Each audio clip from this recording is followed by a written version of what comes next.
Hi guys, welcome back to my channel and welcome if you're new. My name is Sarah, also known as Laugh Love Langella, and I apologize in advance. I'm trying to beat the sun setting right now, so I'm literally hiding behind one of my front porch posts. But I'm excited to share today's video with you guys. We are going to be styling my front porch for Christmas. We're going to also be doing a McGee and Co wreath inspired DIY. So we're actually going to start off with the wreath so that way we can just get that out of the way, and I'll share with you guys how I styled my front porch for the early Christmas season. So let's get right into it. So here is my inspiration wreath from McGee & Co. It is this faux maple and pine wreath. It retails for $158 and is currently sold out. I love all the texture and color that this has. It's a really great transitional wreath as well while we are approaching Thanksgiving. For supplies, we have a grapevine wreath. I love to just have one of these on hand so each season I can change up the florals and I don't have to store an entire new wreath every time. I have 8 of these cedar stems from Hobby Lobby. I have 5 of the pine picks.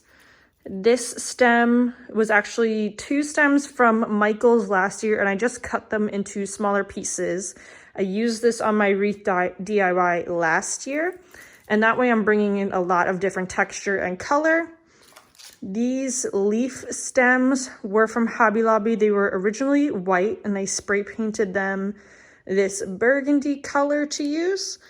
And then for the inspo wreath, they had a cedium stem. I'm going to swap it out for red berries to really dive into the Christmas spirit.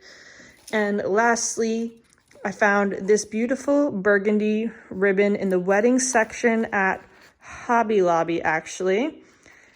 It was super affordable, and this is a beautiful color. I did recently see a good dark burgundy velvet option at Joann's if you would prefer a velvet, but since this is going to be outside, I felt like it didn't need it. So this is going to be a very beautiful color to tie it all in together.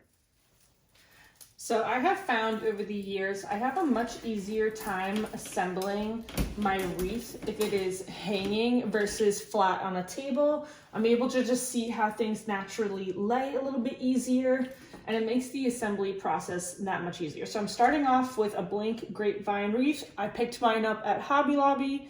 Michael's also sells some, and I'm sure there's other craft stores as well.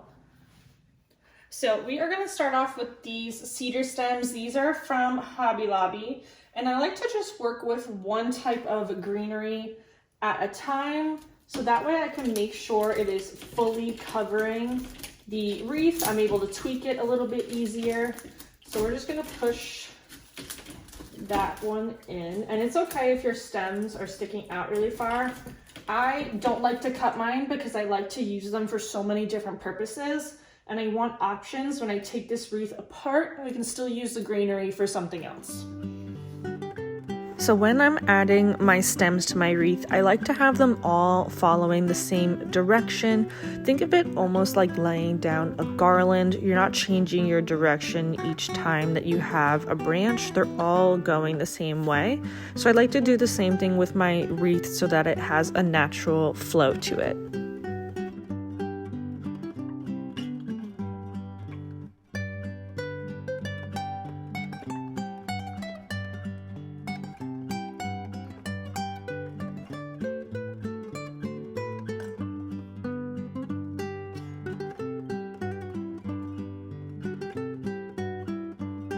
Now you can see this one's just getting pulled down because it's only tucked in at the bottom. So I'm going to take some floral wire and just twist the very top of it to keep it attached to the wreath. I like to make my wreaths in a temporary way using floral wire. If you would like to do something more permanent, you can easily hot glue your stems in.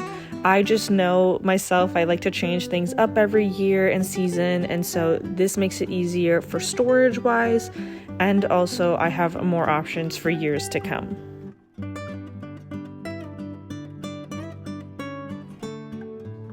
Now Now the inspo wreath does not have pine cones in it, but I just love decorating with pine cones for Christmas. So I'm going to leave the pine cone stems on these.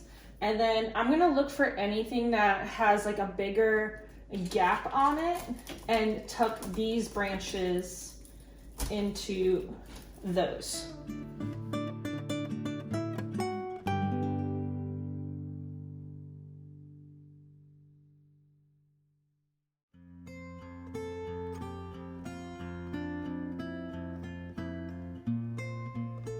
Now we're gonna add in these pine picks. These are from Hobby Lobby. And again, this is just another way of adding in some texture, something different, another color to the wreath. And you don't need to do too many for these. For my base greenery, I always do more. And for this type of stuff, I do a little bit less. So I'm only gonna use 5.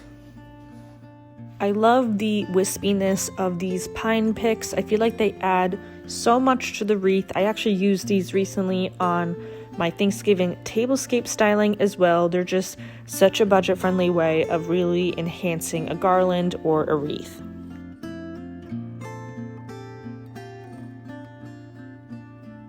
Now onto the fun part where it's really going to take shape. We're going to add in these red leaf stems. I'm just going to cut them off into smaller sections. I only used 2 of them. They did it very minimally on the wreath. They didn't overwhelm it at all, so I want to follow the same suit. So I'm going to trim these off into smaller pieces. These stems are from Hobby Lobby and the wine spray paint is from Walmart. Whenever you're looking to recreate something, look outside of the box as well. These stems were the perfect shape but not the right color, and spray paint was easily able to change that.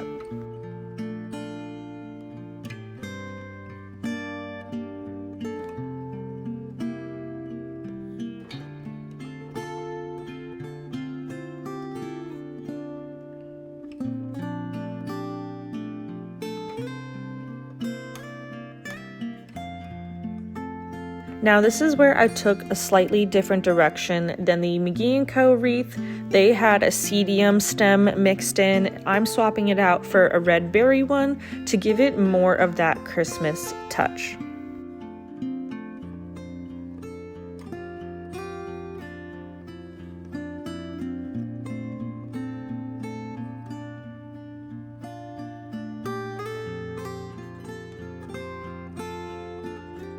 And here is the wreath all finished up. I love how much texture and different greenery is in there. I think that these stems turned out really good. The McGee and Co wreath did have like a magnolia-esque kind of leaf in it.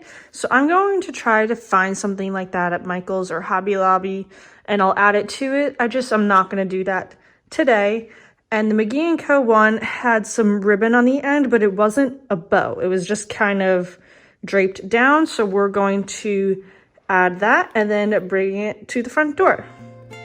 For the ribbon, I just cut some longer strips and used some floral wire to attach it to the back of the wreath. And then I'm just going to cut them on a diagonal.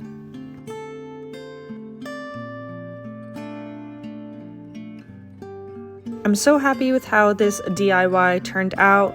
If you were going to start from scratch and do it yourself, it would come out to about $40, which is still a great savings from the McGee & Co one. I had so much of this on hand, it ended up being only about $12 for me to bake this wreath, which is amazing.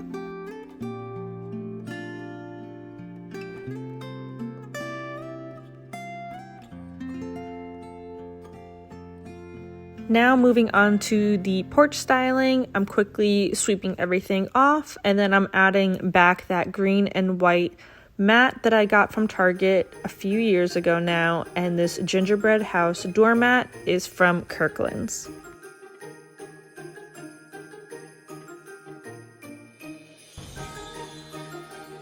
To the crock, I'm adding this 4-foot pre-lit tree. I got this from Walmart a few years ago now. It is discontinued, but I linked some similar options in the video description.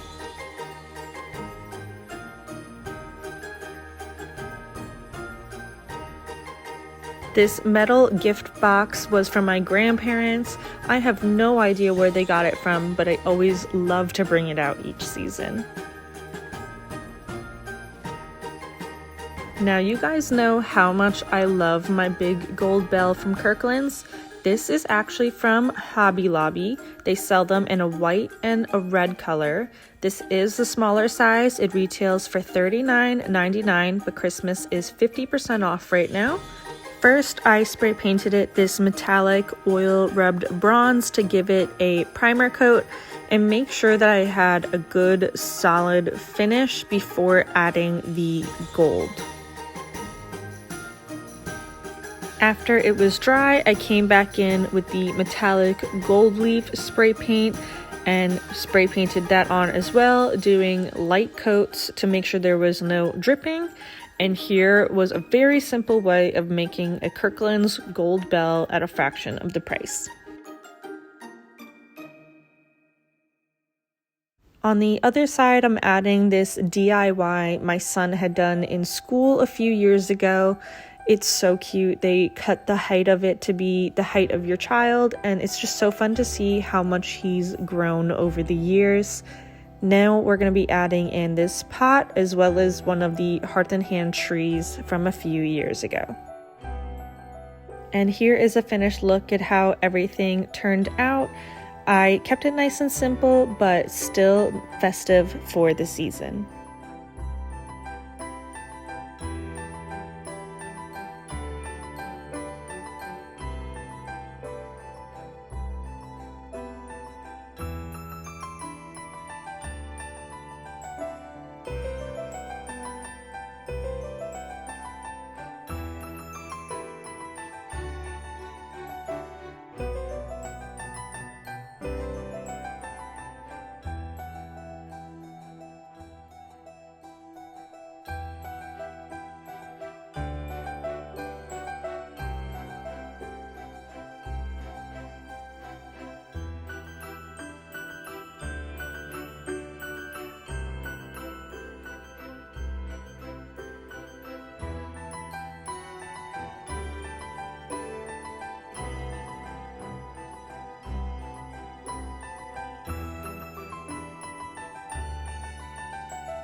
So that is going to wrap up today's video, friends. I sure hope that you enjoyed and got some decorating ideas and inspiration.